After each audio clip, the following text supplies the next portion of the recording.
This program contains footage of the assassination of President John F. Kennedy. Parental discretion is advised. It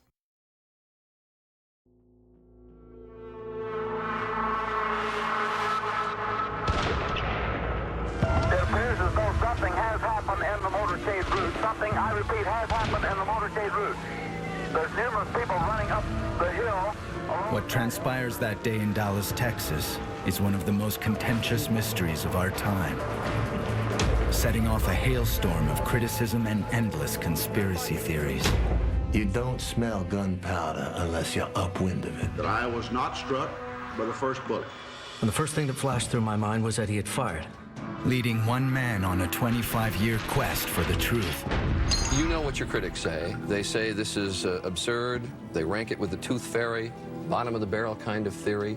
You know you're going to get a lot of criticism when you publish this theory. Why, of course we are. But then again, those people don't know anything about firearms, ballistics, or bullet performance.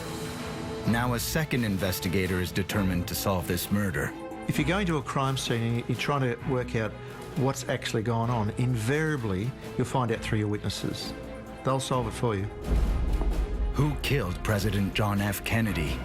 The policeman says, no, you cannot come in here. You cannot come in here. And have these two experts finally found the smoking gun hidden in plain sight all along?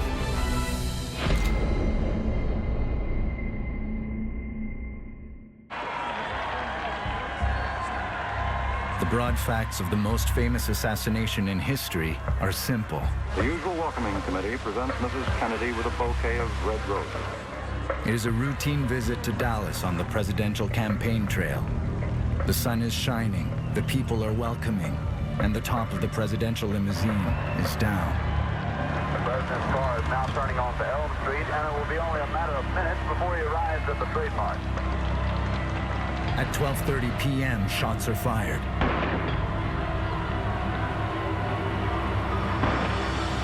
President John F. Kennedy is mortally wounded, and Texas Governor John Connally is seriously wounded.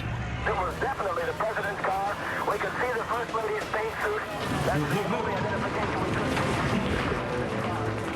see. Both men are rushed to nearby Parkland Hospital. A half hour later, President Kennedy is pronounced dead. The President of the United States is dead. Just 45 minutes after the assassination, Kennedy's suspected killer, Lee Harvey Oswald, murders a police officer before finally being arrested in a Dallas movie theater. President Kennedy's body is flown to Washington for the autopsy. Vice President Lyndon Johnson takes the oath of office on board the plane. 2 days later, Dallas club owner Jack Ruby shoots and kills Oswald in an underground parking lot.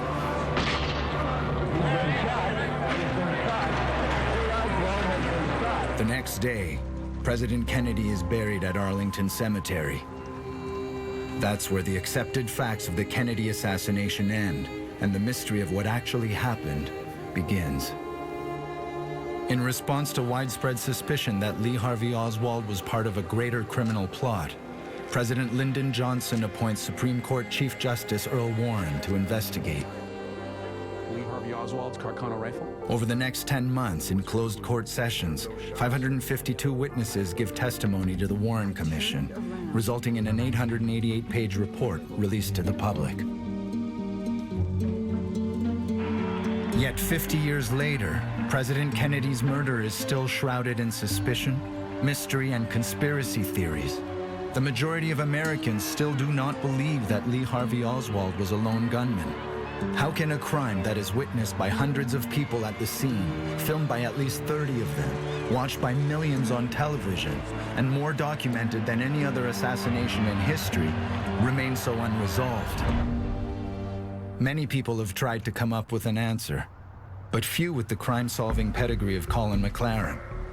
After spending 18 years in the Australian police force investigating the country's most baffling crimes, he makes a surprising discovery when he turns his formidable skills on the JFK case.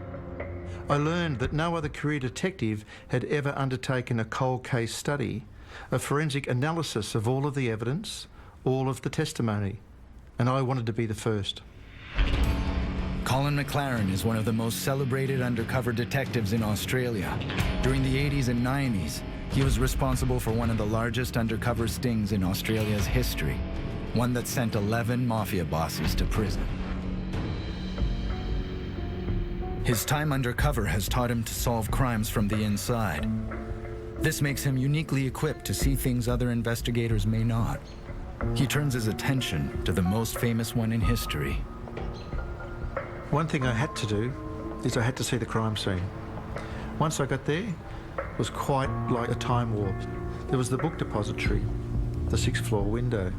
There was the underpass, the infamous grassy knoll. They were all there. Once you turn from Houston Street onto Elm Street, which is the last of the motorcade, it bends to the left as you go down this quite pronounced gradient. It sort of snaked along. It was a seriously unusual and difficult terrain to get off a shot, or 2 or 3. I looked up at the 6th floor of the book depository. I had great trouble understanding why 24 Secret Service agents hadn't seen a man with a gun. Other witnesses, I'd found 10 that had seen a man with a gun or a man or an image from that window, yet the Secret Service agents missed it. I then went into the book depository on the 6th floor. It was eerie. It was a bit daunting, really, because as a detective, I've been to many crime scenes, but this is the holy grail of all crime scenes. This is the most unsolved of all crime scenes in the world. To be standing within it, I got an enormous sense of understanding is probably the best word, and it was very unsettling, but it was also very helpful for me to be there. Oswald's perch was much smaller, much tighter than I ever imagined from all of the photographs I studied. All he had to brace himself was a couple of cardboard cartons as he fed his clunky World War II bolt-action weapon with ammunition and took aim.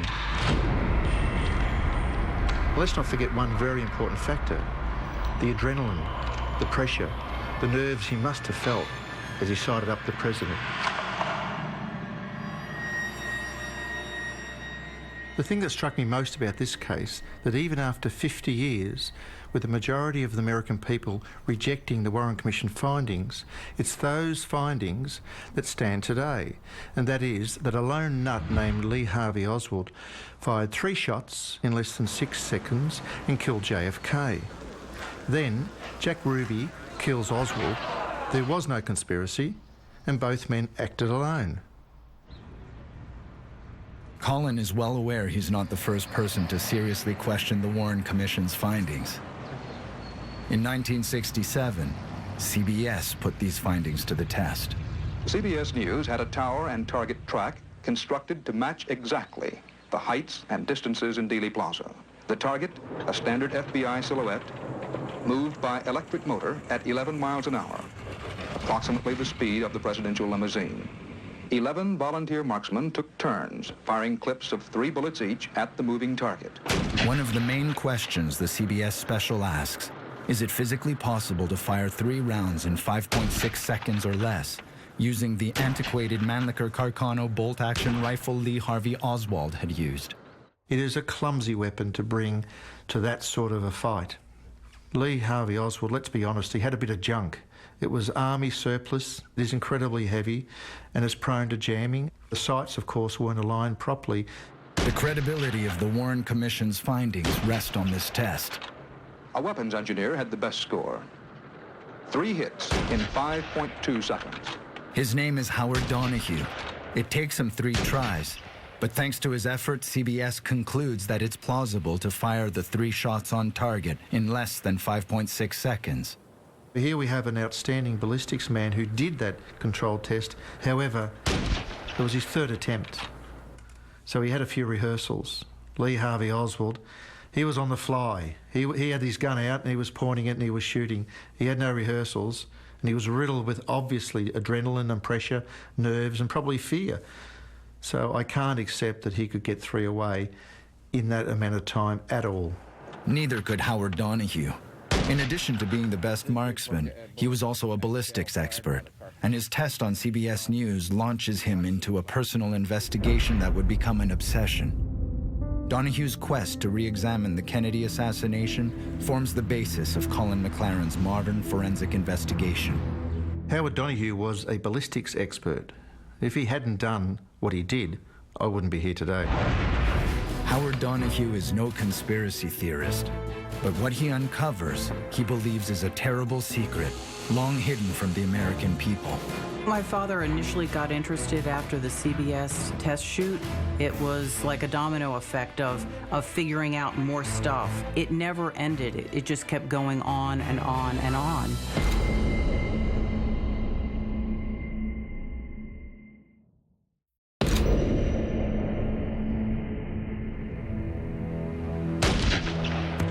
After participating in the CBS rifle tests, Howard Donahue doubts that Lee Harvey Oswald could fire 3 shots in 5.6 seconds. What begins as a nagging doubt turns into a 25-year obsession to reveal the truth about JFK's assassination. He started to just dig. He would find an inconsistency and didn't understand it. He just had that kind of mind. He wanted to understand. Howard Donahue is a highly decorated bomber pilot in World War II. Born in upstate New York, he grows up in Baltimore, Maryland, where he lives until his death in 1999. My father was around guns all his life. From when he was 11 and got that first .22 caliber rifle, he always had a gun.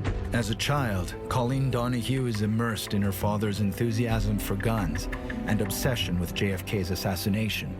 He was always hunting and fishing and just loved the outdoor life. And then, of course, as he got older, he qualified as an expert marksman and had a gun shop, and he was a gunsmith and an expert witness in court. After the CBS special airs, a popular men's magazine of the era asks Donahue to write an article backing the Warren Commission's findings. He was approached by a True magazine, which was one of the top men's magazines in the United States in the 60s. Featured a lot of, outdoor hunting and fishing stories and true adventure. And they wanted him to write a story based on his involvement with the CBS special, but basically looking at the Warren Commission and concluding why it was accurate. And so Howard said, yeah, I'd like to do that. Bonner Menninger is a Kansas-based journalist who chronicled Howard Donahue's search to uncover what happened in Dallas. His mission was to focus on the empirical evidence, to not concern himself with the various conspiracy theories, but really bear down on the ballistics, on the trajectory of the shots, the way the bullets performed, the wounds they caused, and see where that led. First, Donahue looks at ballistics. The Warren Commission found that Oswald fired 3 shots. His first shot, which became known as the single bullet, passed through Kennedy's neck, wounding him and Texas Governor John Connally. Oswald's second shot missed entirely. His third shot hit JFK in the head and killed him. Donahue decides to examine each of the 3 shots. What the commission determined to be Oswald's first shot is probably the most contentious. The commission found that the bullet struck President Kennedy at the base of his neck, just to the right of his spine, exited his throat below the Adam's apple, struck Governor Connally beneath and behind his right armpit, shattered 4 inches of Connally's 5th rib, exited below his right nipple, and crashed through his right wrist, before finally lodging 2 inches deep in Connally's left thigh. For many critics of the Warren Commission, the 2 men's position in the presidential limousine rule out the single bullet theory. The critics find it preposterous that a bullet slanting down from the right rear of the president could pierce his throat, make a sharp right turn, and enter the extreme right side of Connally's back. Initially, Donahue is inclined to agree that the commission's single bullet theory is improbable. Then he discovers that Connally and his wife Nellie are riding in jump seats. These seats were not in a direct line with the president and Jackie's places in the back seat of the limousine.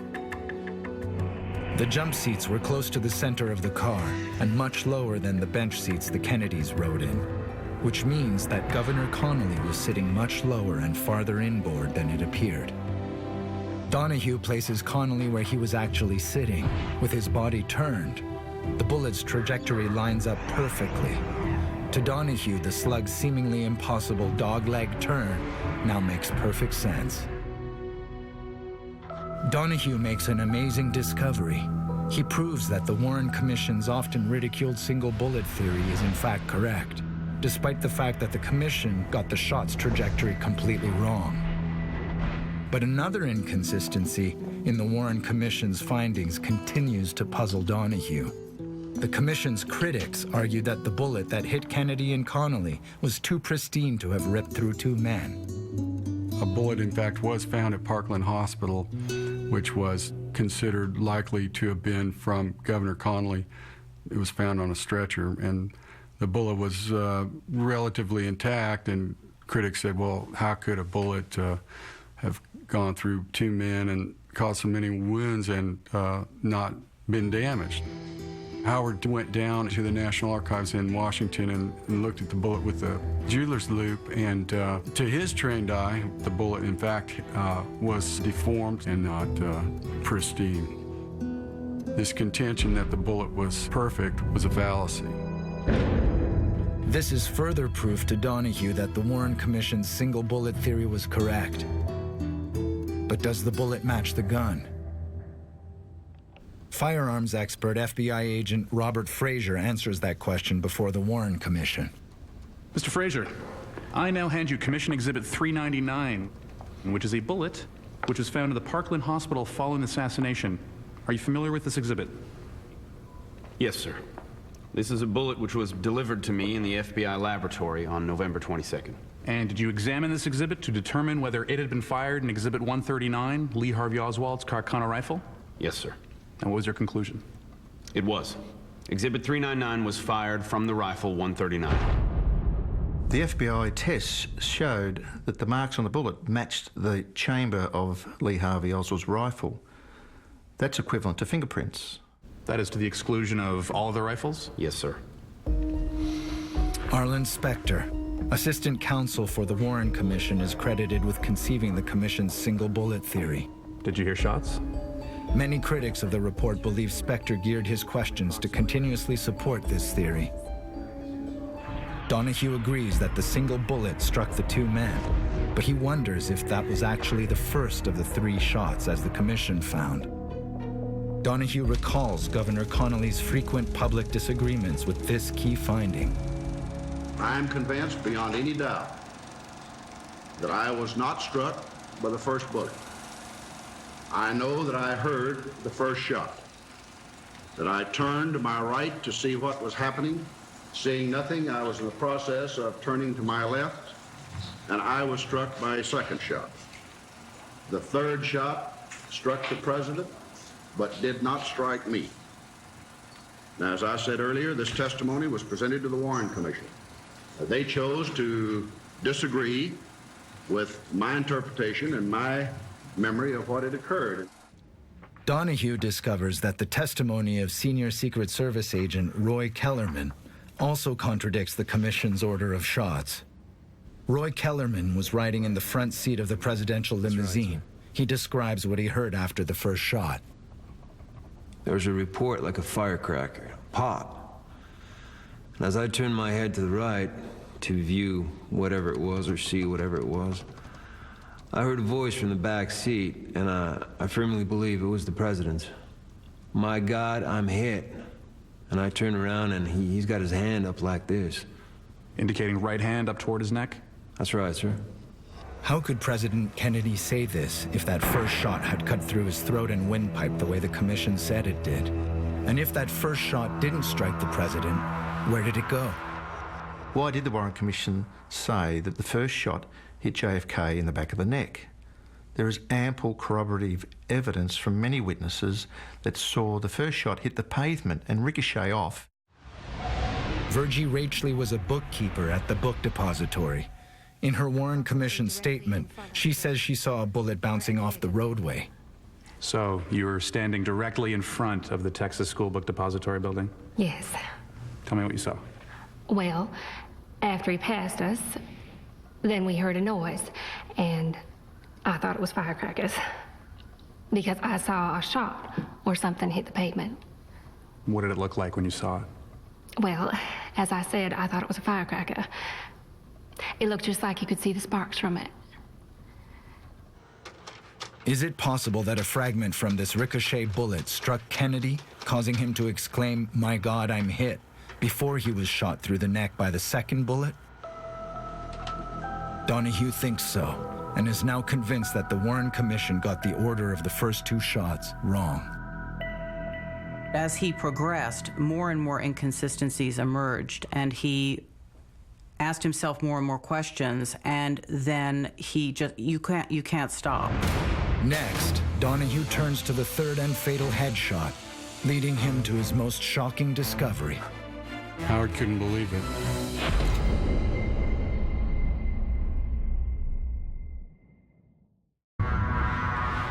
In his forensic investigation of JFK's assassination, Detective Colin McLaren examines the evidence that ballistics expert Howard Donahue uncovered some 40 years earlier. Donahue believes the Warren Commission's single bullet theory is correct, but that it got this bullet's trajectory wrong. Donahue also believes that the Warren Commission was wrong about the sequence of the shots. His investigation deepens. He turns his attention to the bullet that delivered JFK a fatal headshot. Dr. James Humes is the pathologist in charge at Bethesda Naval Hospital. He conducts the president's autopsy just a few hours after his assassination. When Humes testifies before the Warren Commission, he is asked to describe the damage the third shot inflicted. The third obvious wound at the time of the examination was a huge defect over the right side of the skull. This defect involved both the scalp and the underlying skull, and the brain substance protruding. According to Humes's testimony, the wound extended 10 to 12 centimeters back to front, from just behind the president's ear to above his hairline. This enormous wound is a total mystery. One bullet pierces the bodies of two men and emerges in one piece, yet the bullet that hit Kennedy in the head explodes in a hail of lead. Why did these bullets perform so differently? I will refer back to the x-rays which we had previously prepared. These disclose to us multiple minute fragments of radio-opaque materials. These tiny fragments were seen dispersed through the substance of the brain. Approximately how many fragments were observed, Dr. Humes, on the X-ray? I would say between 30 and 40 dust-like particle fragments.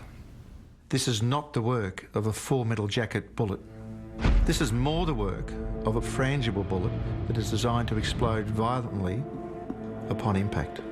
If Oswald fired both shots, how can this be? Why would he use two different kinds of bullets? My father knew as a ballistics expert that you don't get one shot that goes straight through and one shot that blows right up from the same gun and the same ammo. It just, that isn't how it works.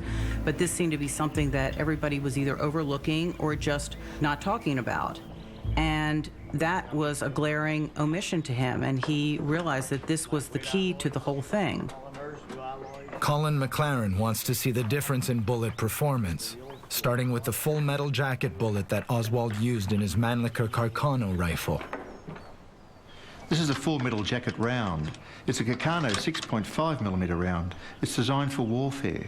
It's designed to travel. And that is, if a soldier gets hit with something like this, it will go straight through the body of the soldier, giving him a chance to go to hospital and then eventually go home and be eliminated from the warfare. Ready to fire. Firing. Straight through.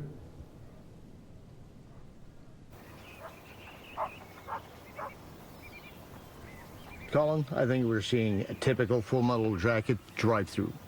Drills a hole, clean as a whistle. This is a .223 frangible hollow point round. And being a frangible round, it's designed to explode upon impact. And the results are devastating. Range is going hot. Ears and eyes. Ready to fire.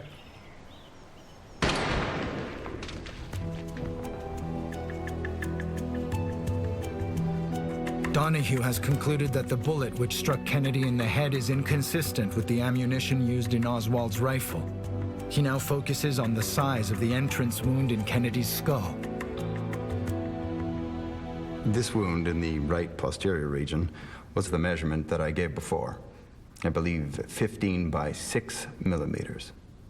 According to the autopsy report, the diameter of the entrance wound is 6 millimeters, and the bullet tunnels for 15 millimeters before fragmenting. Howard talked to pathologists who told him that a bullet wound in the skull always makes a hole slightly larger than the diameter of the bullet.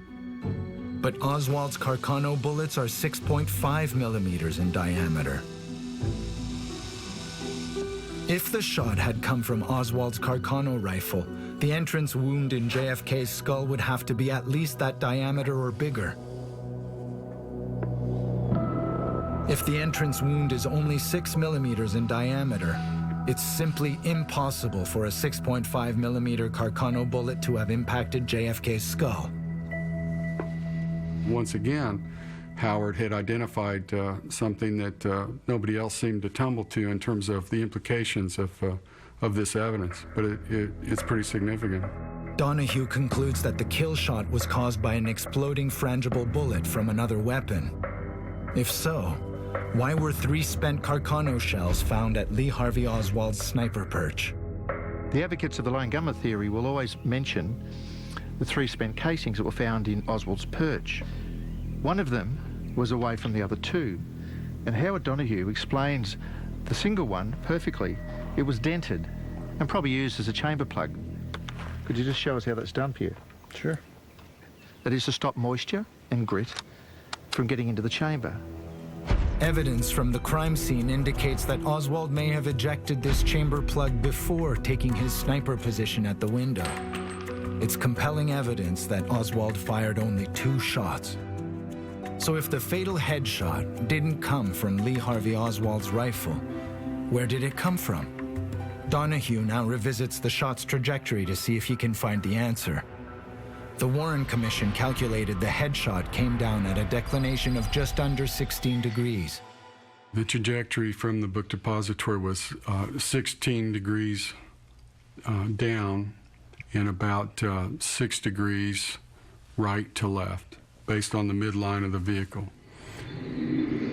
Even if the entrance wound and Oswald's position lined up, that right to left trajectory would have suggested that the exit wound would have been somewhere in his left side of his face, maybe his forehead, his nose, and not the upper right portion of his skull.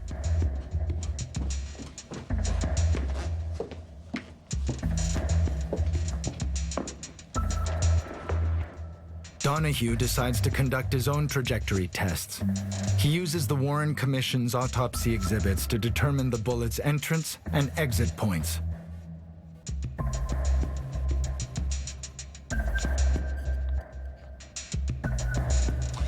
He drills the exit hole and hopes to trace the line of trajectory back to its source.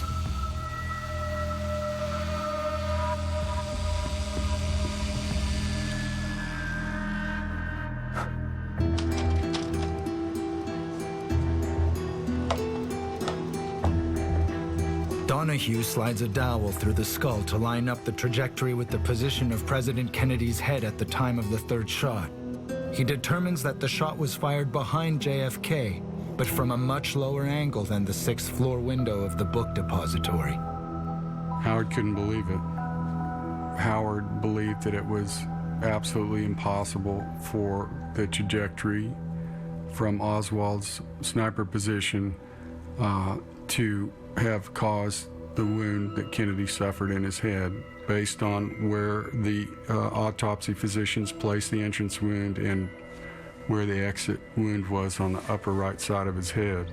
Didn't make sense. Donahue has applied basic ballistic science to conclude beyond all doubt that the Warren Commission is wrong. He is now convinced that there must have been a second shooter in Dealey Plaza that day. But who was the shooter? And where was he positioned? Who else may have been carrying a high-powered rifle? The answer is explosive.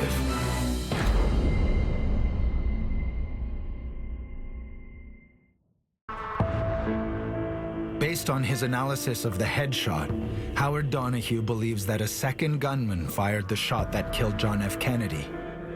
He believes that the third shot could not have come from the 6th floor of the book depository. The only explanation Donahue can accept is that the headshot had to have come from somewhere behind and to the left of the president. Seeking answers, Donahue meets pathologist Dr. Russell Fisher, Maryland's chief medical examiner. Fisher has been appointed by the Attorney General to re-examine JFK's autopsy, and he reveals startling new information about the president's head wound. Dr. Fisher told him that the entrance wound was mislocated. It's much higher, maybe 4 inches in this area here, perhaps here. Higher. Huh. At the autopsy in Bethesda, it was down here by the occipital protuberance, which is that bony bump on the back of your skull, but in fact, Dr. Fisher's panel found that it was 4 inches higher. It's at 1 inch to the right of the midline. A big difference. The doctors in the autopsy must have misplaced the location of the entrance wound. There can be no other explanation. Armed with this new information, Donahue can now trace back the trajectory of the fatal shot based on the entrance wound's correct location.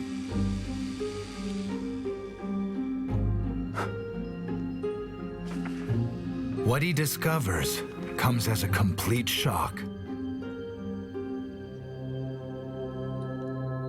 He got out his drawings and he traced that line back, and he found that it went over the left rear seat of the Secret Service follow-up car that contained a number of agents riding closely behind the presidential limousine.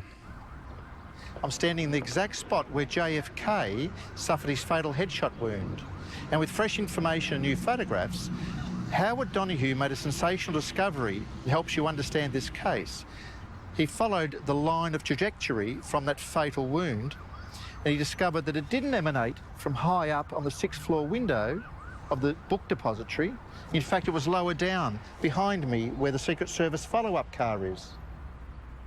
Donahue writes to the Secret Service and asks for the names of the agents who rode in the follow-up car, what weapons they carry, and what caliber those weapons are.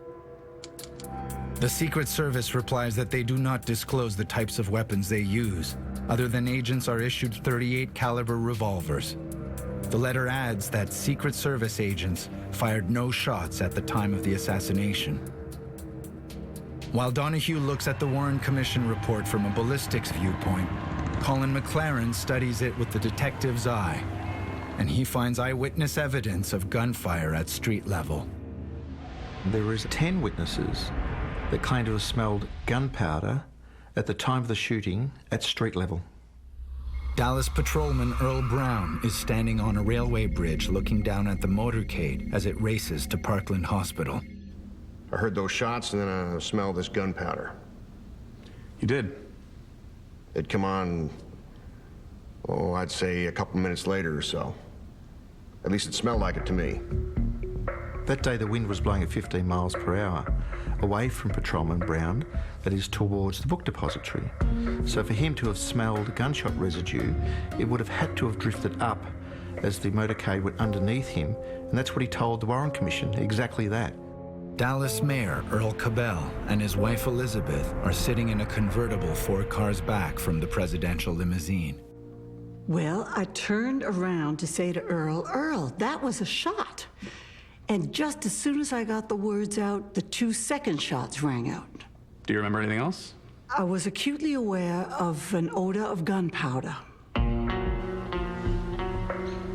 With the wind at 15 miles per hour from the southwest, as it was exactly on the 22nd of November 1963, and I was really pleased to have that as part of my crime scene analysis, I came to fully appreciate how people in the motorcade at street level were adamant that they smelt gunpowder. More, I could even understand completely that that gunpowder couldn't have come from the 6th floor window, not with the wind blowing in Lee Harvey Oswald's face.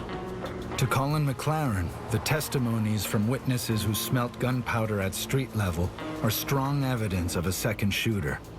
One of these witnesses was Senator Ralph Yarborough, riding with Vice President Lyndon Johnson in an open Lincoln directly behind the Secret Service follow-up car. Yarborough is a war veteran with over 50 years' experience with firearms. I've hunted all my life, and I've handled all kinds of weapons in the Army. I knew they were rifle shots, and there were 3 of them. A second or two later, I smelled gunpowder. I always found that strange, because being familiar with firearms, I could never see how I could smell the powder from a rifle in that high building. You don't smell gunpowder unless you're upwind of it, and it blows in your face. Other witness statements make an even more explosive claim: an assault rifle from somewhere within the presidential motorcade. I also saw a man in either the president's car or the car behind his pull out what looked like a rifle.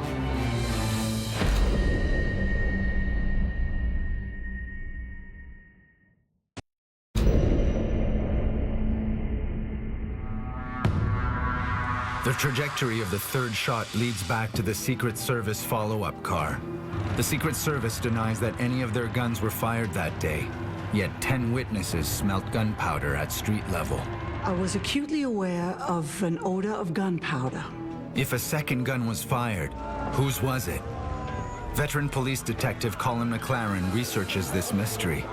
He discovers that in the wake of the shooting, Dallas policemen interview witnesses at Dealey Plaza. Any detective who's worked a lot of crime scenes will tell you the really best way to solve any crime is through your witnesses. Don't look too far, look on the ground, keep it on the ground, keep it at street level, and keep working your witnesses. They'll solve it for you. Sheriff Bill Decker is a Dallas law enforcement legend. Decker is one of the cops who ran down the glamorous bank robbers Bonnie and Clyde in the 1930s. He's a Texas maverick, and he runs a crack team of detectives his way. After the shooting, Decker orders his men to scour Elm Street and Dealey Plaza for witnesses. By day's end, Decker's men pull in several dozen witnesses, many claiming to have seen the shooting.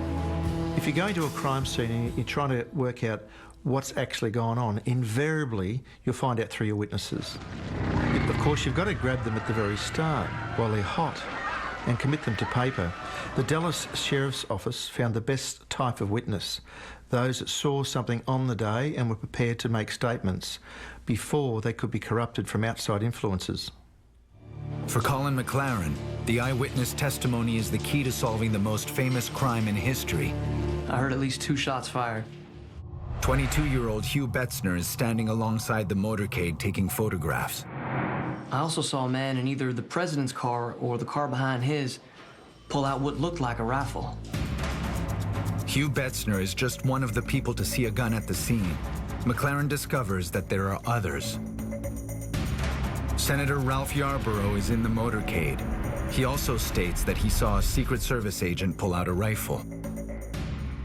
I heard 3 shots, no more. All seemed to come from the right rear. Some of the Secret Service men looked backward and to the right in the general direction for where the explosion seemed to come from. One Secret Service man sitting down in the car ahead of us pulled out an automatic weapon or rifle, and he looked backward. McLaren wonders why this evidence of a rifle a mere 4 meters behind the president was not investigated. He digs deeper. Dallas Mayor Earl Cabell is traveling in a convertible, 4 cars behind the presidential limousine. Would you describe what you saw or heard, please, sir? I heard the shots. There was a longer pause between the first and second shots than there was between the second and third shots. You didn't, in fact, know who had been hit, I take it? Nope, we couldn't tell. We could tell, of course, that there was confusion in the presidential car. Activity. The Secret Service men ran to that car. From out of nowhere appeared one Secret Service man with a submachine gun. His attention seemed to be focused up toward the building. All of these witnesses see a rifle at the crime scene. So why did the Secret Service not disclose its presence in their letter to Howard Donahue? Even Secret Service agent Winston Lawson testifies that he saw a fellow agent holding a rifle. but I also noticed, right after the reports, an agent standing up with an automatic weapon in his hand. And the first thing that flashed through my mind was that he had fired, because this was the only weapon I'd seen up to that point. Who is that agent? What Howard Donahue now realizes is that his suspected second shooter has been hidden in plain sight all along, inside the Secret Service follow-up car. Only one camera captures that agent at the scene with an assault rifle in his hands. His name is mentioned several times during the Warren Commission. Howard came to a passage that describes an Agent Hickey with the AR-15 pointing it aimlessly around the plaza or something to that effect. And Howard saw that reference and he was stunned. Agent Winston Lawson rides in front of the president in the lead car. He gives a sworn statement about what he saw. I noticed Agent Hickey standing up in the follow-up car with the automatic weapon. I first thought he fired at someone. From other Warren Commission testimonies, Donahue identifies that weapon as an AR-15 assault rifle. The AR-15 fired the kind of bullet that he believed hit Kennedy in the head that ruptures and causes massive lethality. When Donahue went through the Warren Commission reports, he found 11 witnesses that could put the AR-15 in the hands of George Hickey. 2 of them at the time of the third shot, the final shot. Did you hear shots? Yes, sir. How many? 3 shots. And then we saw the car coming with the president. And as it passed underneath me, I looked right down, and I could see this officer in the back. He had this gun, and he was swinging it around. It looked like a machine gun. And the president was all sprawled out. Howard Donahue believes he's finally identified the second shooter. He decides to take his controversial discovery public.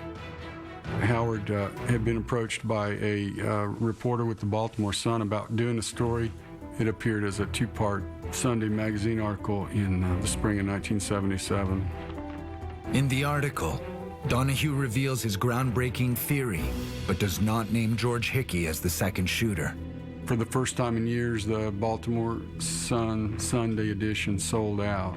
But at the same time, there was a blip, and then it was gone, and it was back into the ether. And I think there was the anticipation that once this cat's out of the bag, there's no turning back. But didn't happen that way. While Donahue's ballistic science provides compelling evidence of a second shooter, Detective Colin McLaren investigates an astonishing sequence of events in the immediate aftermath of the assassination.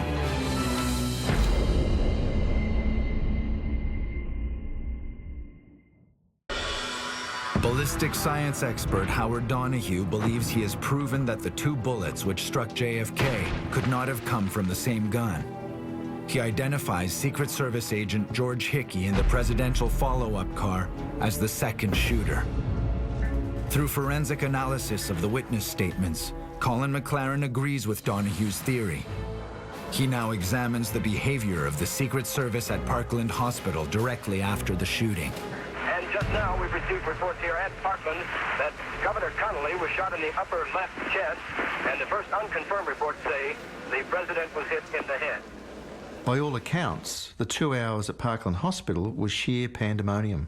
The lead car, the president's limousine, and the Secret Service follow-up car arrive at Parkland at 12:36 p.m., 6 minutes after the 3 shots were fired.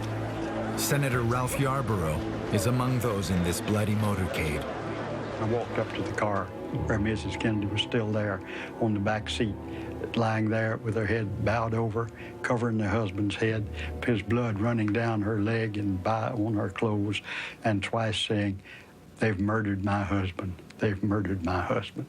It's the most tragic sight of my life.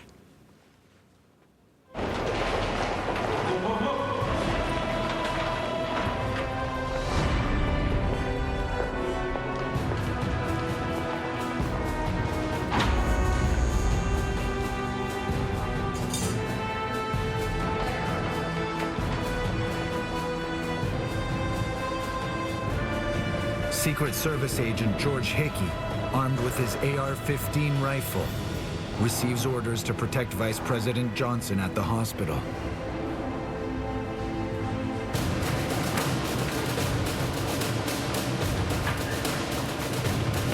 Which room?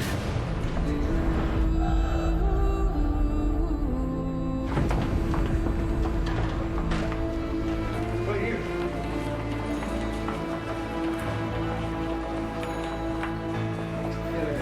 Now left. Wait, blood pressure.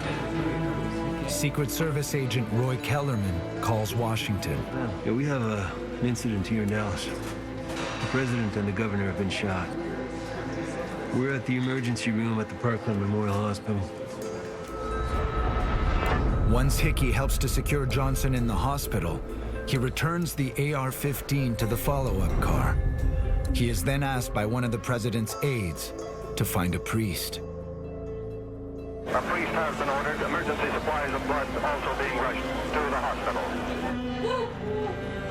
Just a moment. We have a bulletin coming in. We now switch you directly to Parkland Hospital and KBOX News Director Bill Hampton. The President of the United States is dead. President Kennedy has been assassinated. It's official now. The President is dead.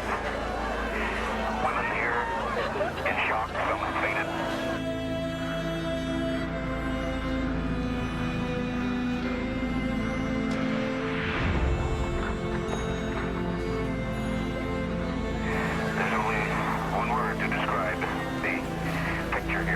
Grief, and much of it.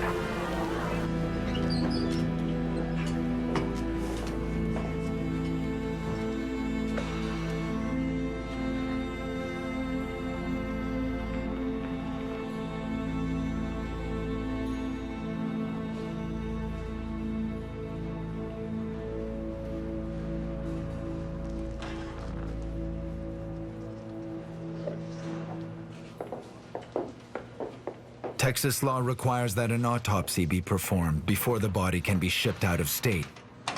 Dr. Earl Rose is the Dallas County medical examiner.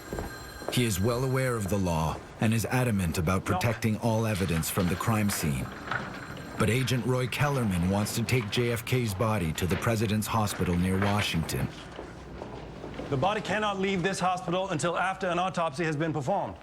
So this is the body of the President of the United States, and we're going to take it back to Washington. No, now that is not the way things are done. When there's a homicide, we must have an autopsy. Well, he's going with us. The body stays. My name is Roy Kellerman. I'm special agent in charge of the White House detail for the Secret Service, and we are taking President Kennedy back to the Capitol. You are not taking him anywhere. There's a law here, and we are going to enforce it. Kennedy's personal doctor, Admiral George Berkeley, also argues with Dr. Rose. Mrs. Kennedy is going to stay exactly where she is until this body is moved. We can't have that.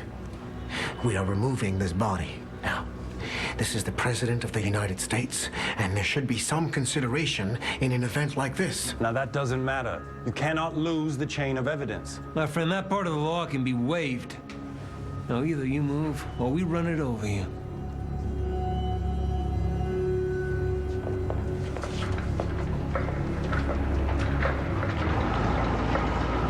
The Secret Service escorts the president's body from Parkland Hospital and loads the casket aboard Air Force One. On the plane, Lyndon Baines Johnson is sworn in as president.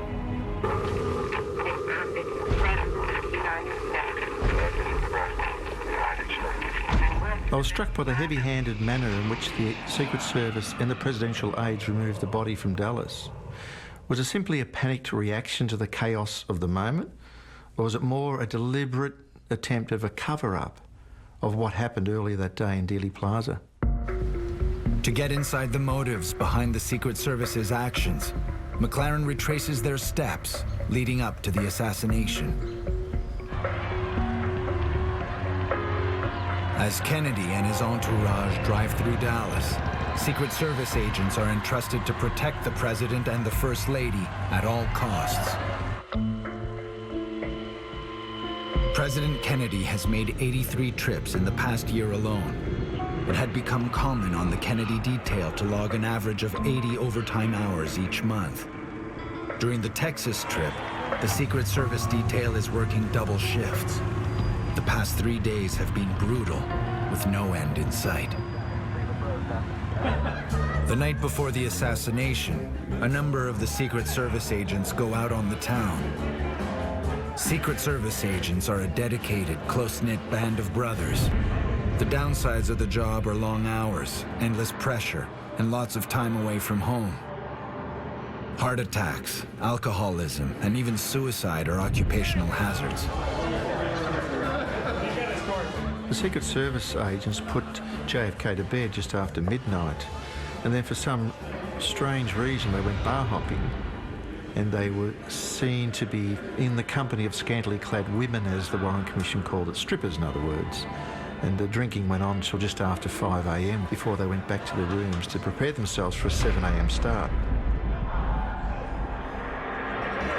The bar hopping must have added some serious overture to the following shift. Probably hungover, certainly not in their best performance. When later questioned by Chief Justice Warren, the head of the Secret Service, James Rowley, defends his agents. Some people in the crowd saw a man with a rifle up at this building from which the president was shot. Now, don't you think that if a man went to bed reasonably early and hadn't been drinking the night before, he would be more alert to see those things as a Secret Service agent than if they stayed up until 3, 4, or 5 o'clock in the morning? Yes, he would. But there are situations where a man comes in from a trip at 1:30 in the morning, and he has to be up at 3:30 or 4 o'clock and be ready to go out at 5 o'clock departure. And we go that whole day until 1 or 2 o'clock in the morning. Well, don't you think that they would have been more alert, sharper, had they not been doing those things? Yes. Yes, sir, but I don't believe that they could have prevented the assassination. Agent George Hickey, whose primary role was as a driver, was already in Dallas preparing the cars for the motorcade. George Hickey was a 40-year-old who started at the Secret Service only 4 months previous to the fatal day at Dealey Plaza. He in fact was gazetted or attached to the garage, that is to polish the cars, check the oil and water, and prepare it for the president and the motorcade. George Hickey was not in the bar getting drunk the night before. And that had to have been the reason for George Hickey, who was at that stage just a driver, to have to step up, take the AR-15 and take the sniper role on the follow-up car, a set of responsibilities totally foreign to him.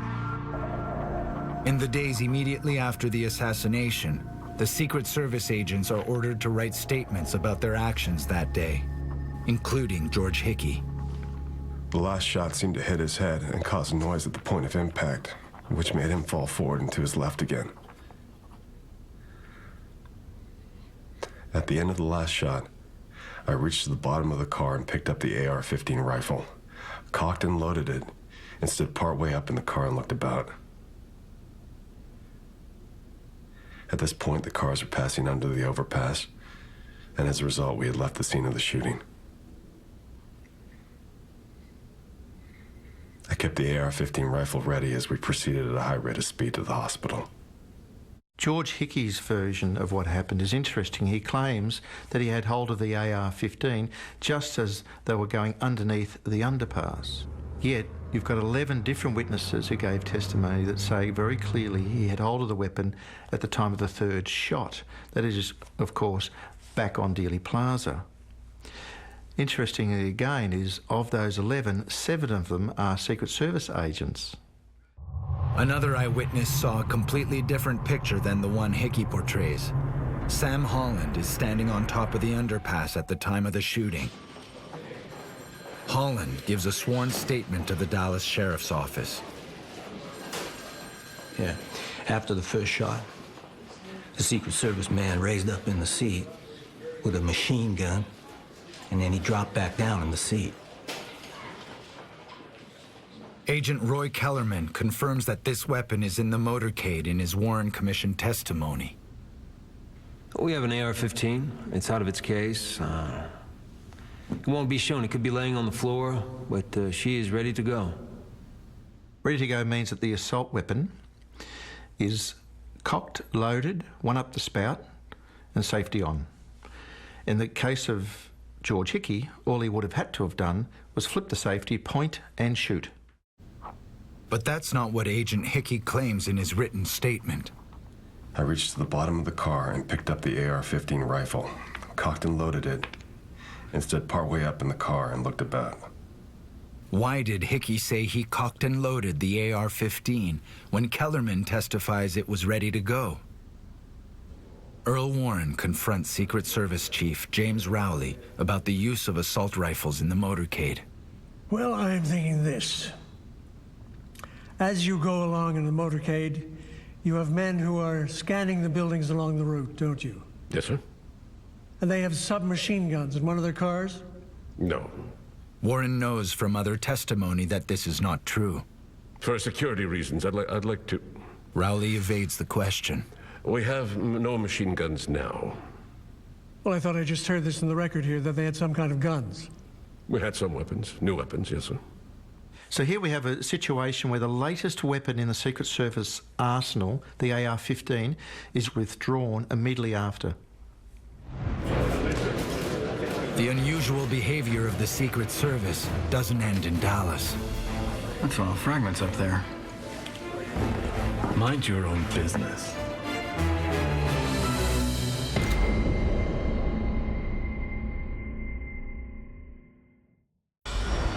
By his own admission, Secret Service agent George Hickey had a powerful assault rifle in hand as shots rang out in Dallas on November 22nd, 1963.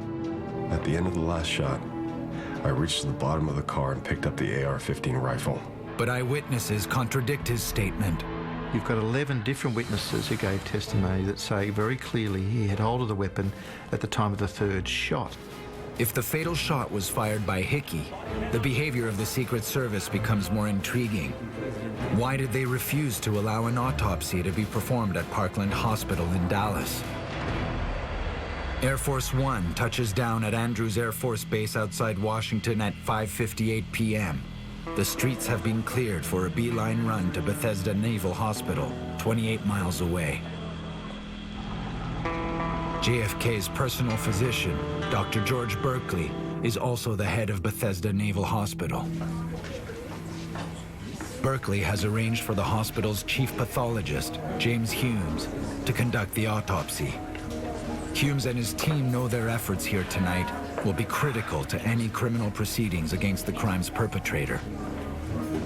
J. Edgar Hoover has appointed 2 FBI agents to stay with the body through to embalmment. Both James Sibbert and Francis O'Neill know their controlling boss expects a thorough report on everything that happens in the autopsy room. The medical investigators must log all forensic samples and maintain a sound chain of custody of the exhibits. Typically, autopsies are conducted by a small pathology team, but this is no ordinary autopsy. Here we have an autopsy where there's at least 30 people inside the suite. Representatives of the Army, the Navy, the Air Force, the FBI, technicians, pathologists, all working in this massive crush to get the autopsy done, arguing, talking over each other. The head pathologist, Dr. Humes, even stated in evidence that he wished he could have chucked them all out. Just stay back a little bit, please. It was like trying to do delicate neurosurgery in a 3-ring circus. 30 years after the JFK assassination, the Clinton administration initiates the Assassination Records Review Board to release documents relating to the shooting and conduct interviews about JFK's autopsy.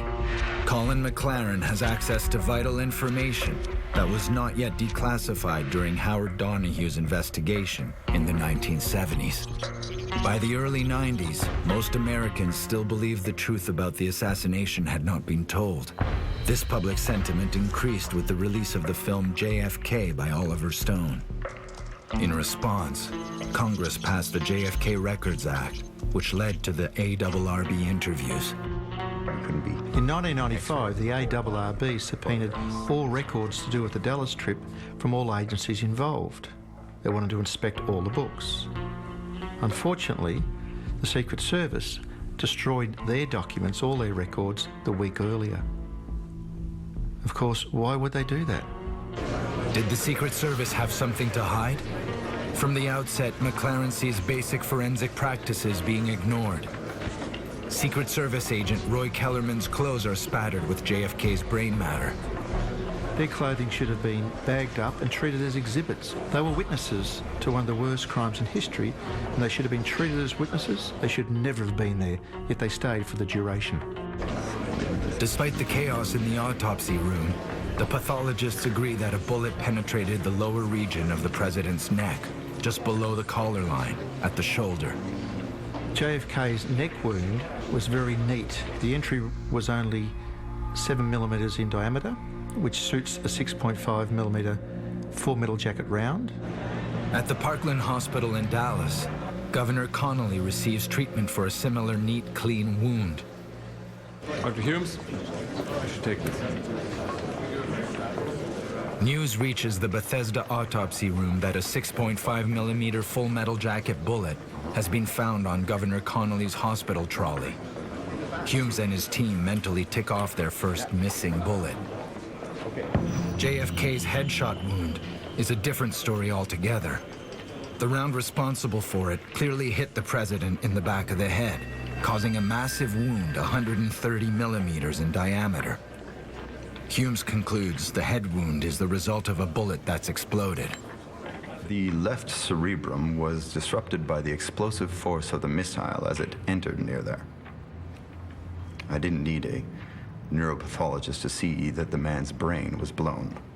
Do you have any recollection now about radio-opaque objects being in or appearing in the X-rays?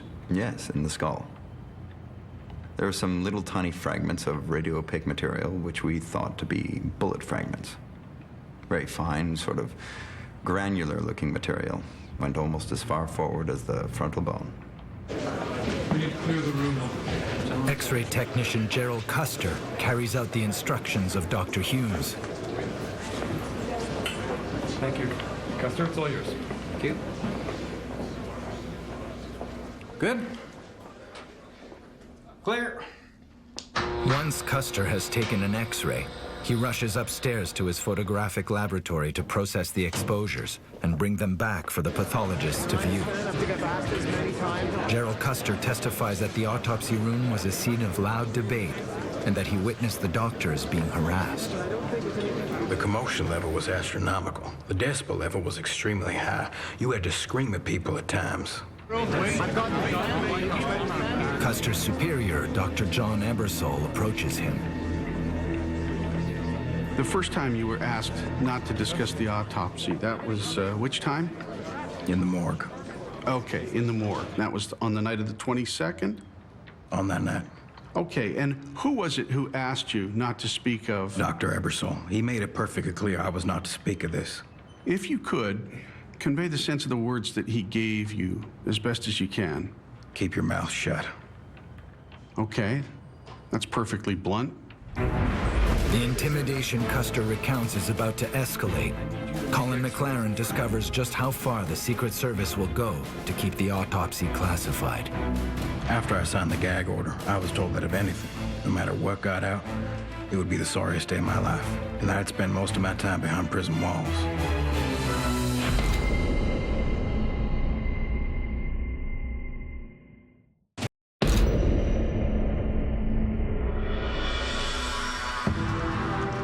Investigator Colin McLaren has uncovered testimony supporting ballistic expert Howard Donahue's theory that Secret Service agent George Hickey fatally shot President Kennedy in the head. He's revealed astonishing evidence of a cover-up by the Secret Service. Now, with access to declassified records, McLaren discovers the true extent of the Secret Service interference in the autopsy. John Stringer was in charge of all the photographers. It was his job to keep it under control. Yet what he saw was a complete mess. He was complaining of all of the chatter, the talking, the pushing, the crush. Stringer takes multiple photographs, mostly of JFK's head wound. A young photographer named Floyd Reeby works with Stringer. Reeby testifies that he took around 100 shots on 8 or 9 separate film rolls. They are crucial evidence. When you finished with one roll of 35mm film, what did you do with that? Well, I took it out of the camera and gave it to one of the Secret Service agents there. Did you ever see that film subsequently? No. As far as you are aware, did either you or Mr. Stringer leave the autopsy room with any exposed film? No. No, you couldn't have got out of there with that. They even took, we had 1 or 2 cassettes. They weren't even exposed yet, and they took that too. I had a film, a 35mm film roll in my pocket. Wasn't even used, and they took that as well. They took every bit of film we had. The FBI records show that 22 color rolls and 18 black and white rolls were taken. Their care is entrusted to the Secret Service. FBI agent Frank O'Neill recalls handing the film to Roy Kellerman. O'Neill later testifies that the Secret Service head promised to forward a copy of all photographs to the FBI, but never did. The chain of evidence stops with Agent Kellerman. Reeby himself never saw the photographs he took. He mentioned at the ARRB that he believed that images went missing, even though he attended a public hearing on that. He couldn't find those images or photographs, ever. He mentioned how the Secret Service and different people in that room were interfering. There was a 4-star general in there and a civilian who I took to be Kennedy's personal physician. And were this general and this person in civilian clothing giving directions to Dr. Ebersol? Correct, absolutely. What kind of directions were they giving to him? In a sense, the Kennedy family would not like you to pursue this path any further. Would you like her to come in right now? Would you like... Wait, this ain't... Still be here. We've got the White House on our backs, Doctor. What are we supposed to do? All right, you have 5 minutes. Let me put it this way, plain and simple. The autopsy was something that had to be done. Didn't have to be done correctly, just had to be done for record purposes only. Find out the facts, forget it. Dr. Humes completes the autopsy, dissatisfied with the result. His work interrupted by all the commotion. He stores the president's brain in a stainless steel pail for further forensic analysis. But that never happens. The pathology slides that were created by Dr. Humes were handed up to the Secret Service, and he stated he never saw them again.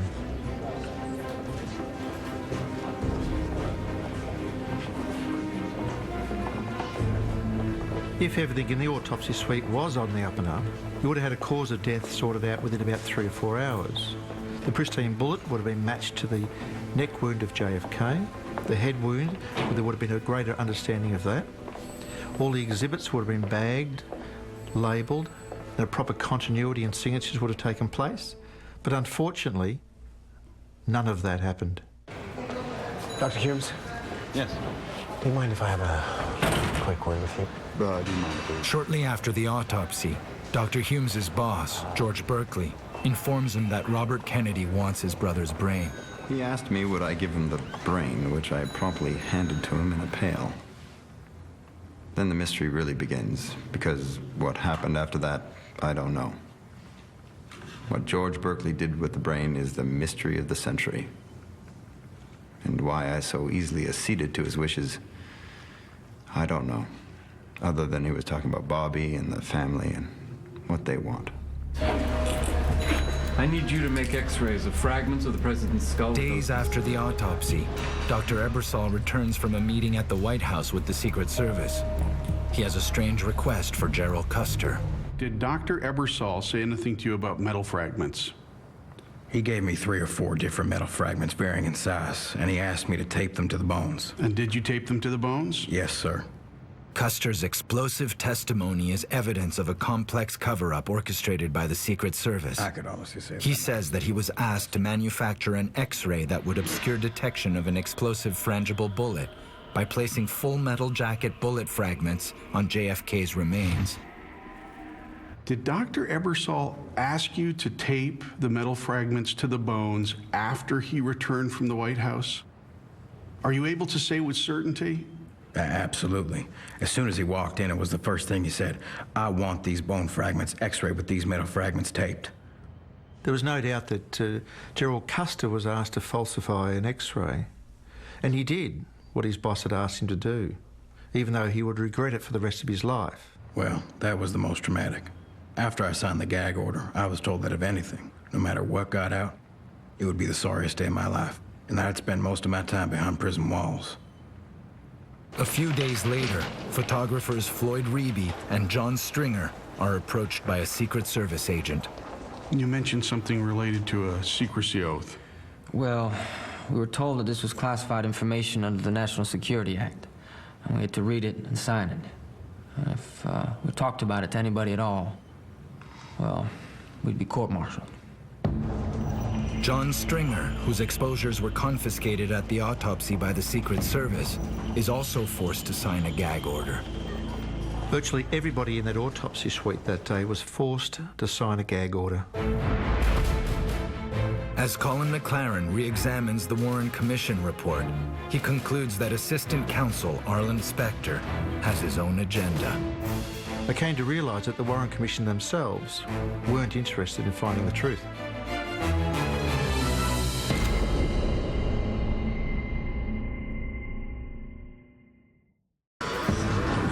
For top detective Colin McLaren, the Warren Commission's investigation of the Kennedy assassination raises more questions than it answers. From what I'd learned about the goings-on in Dealey Plaza and the autopsy suite and the Parkland Hospital, I wanted to go through the Warren Commission reports once more just to see if there was anything that I missed, and there was. As McLaren scours the Warren Commission, he discovers that some vital witnesses from the autopsy were never called, and that in his view, pivotal evidence was disregarded. Most crucially, the autopsy notes of FBI agents James Sibbert and Francis O'Neill. McLaren discovers that Assistant Counsel Arlen Specter meets with the two agents and asks them if they had made any notes in the autopsy suite. The agents reveal that they did, and that Senior Secret Service agent Roy Kellerman took possession of all photographs and X-rays. He promised they would be made available to the FBI upon request. Almost all of these X-rays and photographs are never seen again. Did you see any FBI or Secret Service agents taking notes? Oh, that's right. Sibbert and O'Neill. I could swear they were writing a book that night, writing it down. But Assistant Counsel Arlen Specter tells a different story. In a memo written by Specter, he stated there was no notes made by Sibbert and O'Neill. Was this a misunderstanding by Specter, or was it in fact a lie? Either way, Sibbert and O'Neill weren't called to the Warren Commission or their notes. Why? 2 months into the commission hearings, X-ray technician Gerald Custer has a preliminary interview with Counselor Specter outside the courtroom. There's little doubt that Custer's observations in the autopsy and his story of falsifying an X-ray for the Secret Service would have been explosive evidence at the Warren Commission. Custer tells Specter his story and waits to be summoned. Specter never calls him. Senator Ralph Yarborough is also keen to testify at the Warren Commission. He was directly behind Secret Service agent George Hickey. One Secret Service man sitting down in the car ahead of us pulled out an automatic weapon or rifle, and he looked backward. I smelled gunpowder. It clung to the car nearly all the way to the hospital. In the Commission's executive sessions memorandum, Chief Justice Warren demanded that Yarborough be called to testify. He never did. Why Warren's order was not obeyed is a mystery. Although he was the head of the inquiry, McLaren believes he was not always in control, and that the Commission willfully avoided interviewing key eyewitnesses. It's not known whether Arlen Specter spoke to any of the agents from the follow-up car. Only one of those agents in the car gave evidence to the Warren Commission. Depending on your point of view, that is either very neglectful or very telling. After a 9-month investigation, the Warren Commission is drowning in paper. With no modern criminal analysts and no computer systems, it is possible that some evidence goes unnoticed. But Colin McLaren has access to modern cross-referencing databases. With his detective expertise, he uncovers several witnesses whose crucial testimony has gone unanalyzed. Until now. If an analyst had reviewed the witness statements, he would have seen how often 3 shots had been mentioned. Also how often smelling gunpowder was said by the witnesses, especially close to the motorcade. He would have linked these snippets with other evidence from witnesses that saw a Secret Service agent stand up with a firearm and then fall backwards. Unfortunately, this all went unnoticed by the Warren Commission. I came to realise that the Warren Commission themselves weren't interested in finding the truth. Colin McLaren's 4-year forensic analysis, coupled with Howard Donahue's ballistics expertise, point to Secret Service agent George Hickey as the man who fatally shot JFK. A case made for who and how. The final question still remains: why?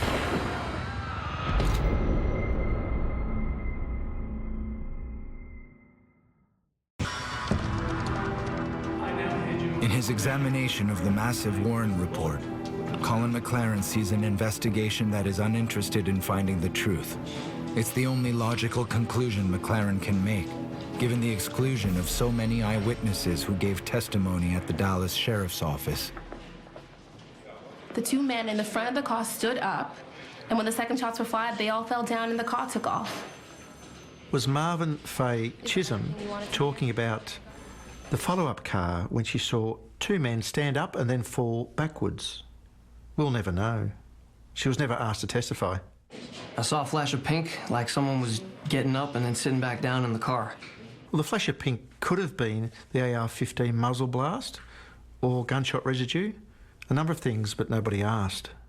I also saw a man in either the president's car or the car behind his pull out what looked like a rifle.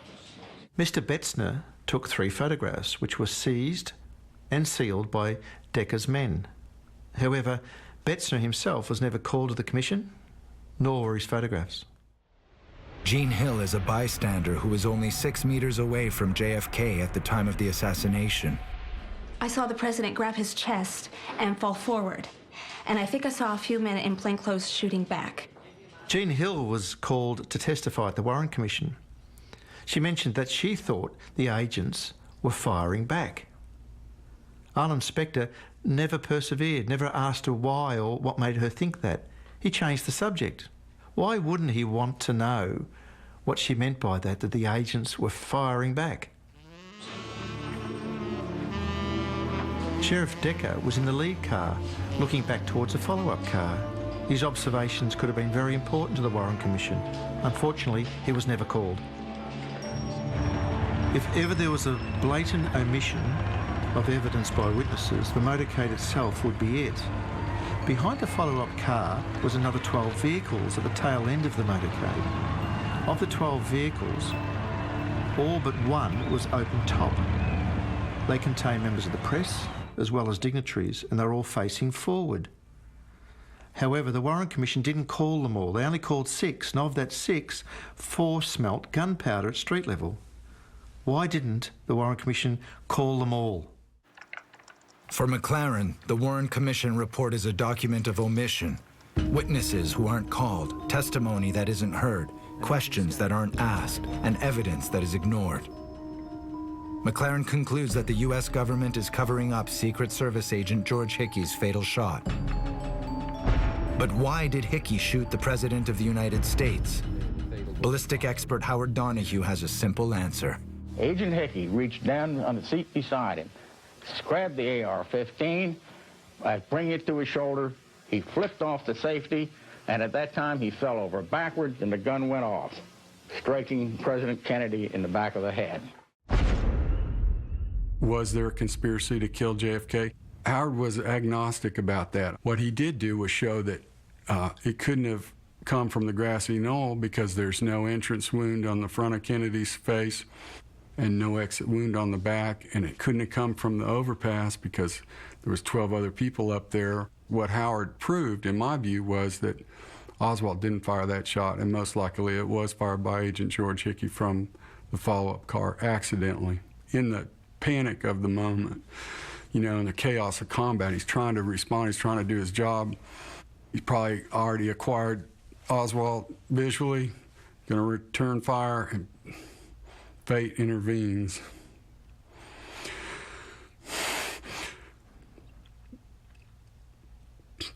It's sad. I mean, it's sad for him, it's sad for the country. It was a tragedy. What good would it do admitting that one of the Secret Service agents had fired a shot accidentally and hit the president? Because it would clear up what is the great national mystery, and it would be a simple explanation to what is a very complex question that still bedevils every American. Well, that's the reason that we have produced the book, Mortal Error. 25 years after Donahue began his investigation, author Bonner Menninger discovers the ballistic expert's controversial theory. He writes a book based on Donahue's scientific but provocative conclusions. Mortal Error is published by St. Martin's Press in 1992. The book names George Hickey as the second shooter who accidentally, tragically shot the president. When Howard and I started on this project, the first thing I did was write a certified letter to George Hickey, and I never heard from him. And then when we were getting close to finishing the book, I wrote him again, and I explained to him that, you know, you really need to talk to me because this thing it's coming. And then the publisher wrote him, and again, zero back. George Hickey's signature on the registered mail receipts proves he received the letters, but he does not respond. My reaction to reading Mortal Error was profound. It was one of the finest, if not the finest, true crime book I've ever read. His ballistics was outstanding, faultless, and beautifully explained. It actually caused me to want to jump in with Howard Donahue at some point in my future and help him out. But Mortal Error does not fly off the shelves, does not cause a public uproar, and quickly fades into oblivion. He was disappointed, I believe, that the book didn't do better than it did, but people were more interested in the Umbrella Man and ice bullets and grassy knolls. People seemed to want something that was still mysterious and unknown, and his theory was ballistics and math, which is not very sexy. 3 years after the publication of Mortal Error, George Hickey files 4 lawsuits against Howard Donahue, Bonner Menninger, and St. Martin's Press. Why he waited so long is a mystery. If I was so maligned by an allegation of using an AR-15 and causing a mortal error to the President of the United States, I'd be onto it in days. But he waited over 2 years. And that in itself is interesting. The suit was ultimately dismissed because of statute of limitations. He'd waited too long to file, and the judge threw it out. In 1996, a paperback version is released. Hickey sues again. In 1998, the lawsuit is settled out of court. In lawsuits, no matter how frivolous a claim, you have to answer it. And it just kept going on and on and on, and costing my father and St. Martin's a lot of money and a lot of time. They just made a business decision. We've spent too much money fighting these lawyers. We're just going to end this thing. If it did go to court, the whole process would have been open to discovery. The entire file on the AR-15, even incident reports, Secret Service documents for that particular shift, that particular crew, that could have been devastating for the Secret Service and for George Hickey. Howard continued to pursue an audience for his story in the book and continued to look for evidence that would support it, but for all intents and purposes, it was the end of the road. Howard Donahue dies 1 year later, his theory all but forgotten. But Colin McLaren gives it new life and provides a radical new vision of what happened in Dallas on November 22nd, 1963.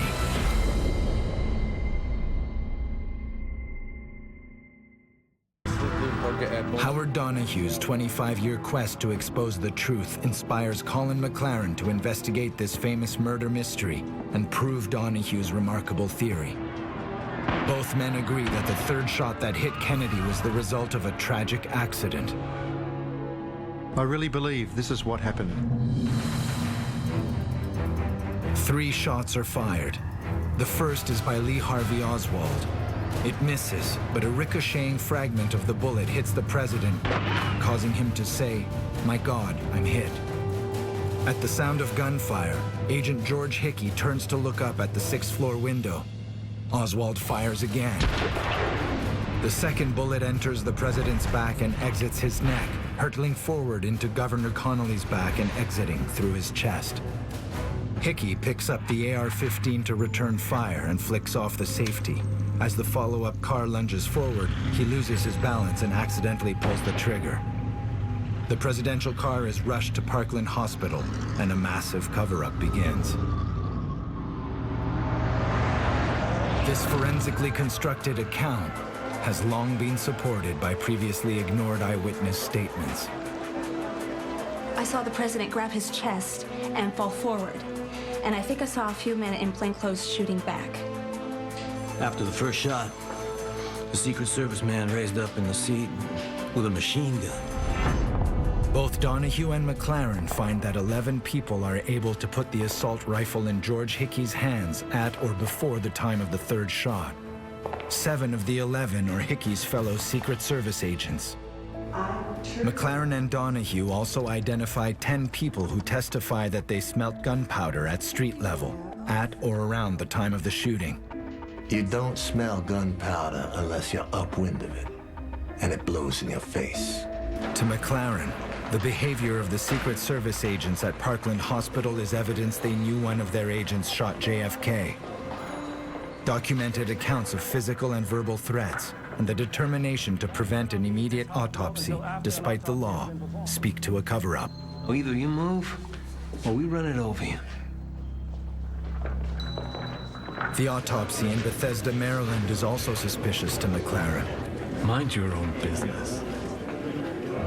Overcrowding in the room, the Secret Service's constant interference, the pressure cooker autopsy, lost photographs, falsified x-rays, and the missing brain of one of the most famous men in history all point to conspiracy. We talked about it to anybody at all, well, we'd be court-martialed. Finally, there's the Warren Commission itself, with its unsummoned witnesses, unheard testimonies, unanswered questions, and unpresented evidence. Colin McLaren believes the Warren Commission had their shooter conveniently dead. They had their murder weapon, they had a plausible forensic account of a 3-bullet assassination. Case closed. George Hickey never takes the stand to be cross-examined about his statement. He never speaks publicly about the assassination. He dies in 2005. I think if my father could see George Hickey now and say something, he would say, "I'm sorry. I'm sorry for what happened to you." He arrived at this conclusion through facts, evidence, and just his knowledge of ballistics. And unfortunately, it led to Mr. Hickey, but it was never his intention to paint him as a bad guy or disparage him in any way, and he had great sympathy for Mr. Hickey. It's tragic that John Kennedy's life had to end in that way, and in a way, it's almost like he's continued to die through the years because he just hasn't been able to rest in peace. And I would, for his sake, because I admired him very much, for his sake, I would like to be able to see this thing resolved once and for all, put to rest.